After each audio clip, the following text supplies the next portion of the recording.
আমার কাছে মনে হয় এই উইকেটে আপনার এই রান চেস করার মতন ছিল।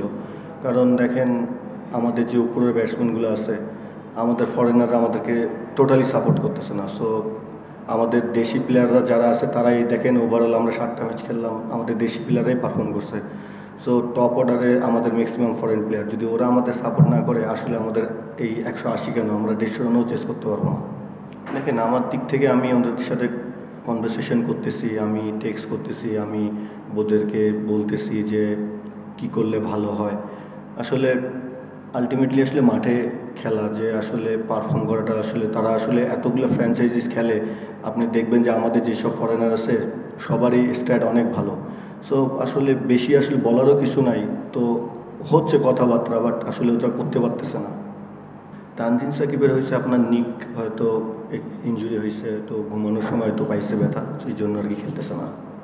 না দেখেন ক্রিকেট খেলার কিছু কিছু জায়গা আছে যে জায়গাতে ওগুলাতে অনেক কিছু, একটা ক্যাচ বা একটা ভালো ফিল্ডিং অনেক ডিপেন্ড করে। সো আমার কাছে মনে হয় যে আমাদের যখন বিজয়ের লাস্টে পল স্টার্লিংয়ের একটা ক্যাচ মিস হলো আমাদের নাইদের হাত থেকে, সো এই জায়গাগুলো ছোটো ছোটো জিনিস আসলে এফেক্ট করে টিমের মধ্যে। সো আসলে যখন এটা হয়নি তখন আসলে ওরা ফ্লোয়িংলি মেরে গেছে।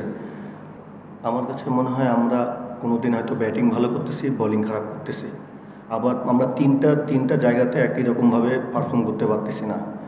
আপনার টপ অর্ডারে যদি রান না হয়, শেষের দিকে আপনি যতই মারেন না কেন 120 বা 50 রানই হবে, এর বেশি হবে না। সো টপ অর্ডার থেকে যদি ক্যারি করে তো নিচের ব্যাটসম্যান যারা থাকে বলেন তারা খুব সুন্দর ক্যারি করতে পারে। সো আমার কাছে মনে হয় যে আমাদের মানে মিক্স আপ হচ্ছে না, মানে মানে জেতার জন্য যে তিনটা জায়গাতে আমাদের ভালো পারফর্ম করা দরকার, আমরা তিনটা পজিশনে একইভাবে খেলতে পারতেছি না। এখন আমাদের কোচিং স্টাফদের সাথে কথা বলতে হবে, দেখতে হবে আসলে কী অবস্থা, চেঞ্জ আসতে হবে, চেঞ্জ না আসলে আসলে হচ্ছে না, চেঞ্জ আনতে হবে।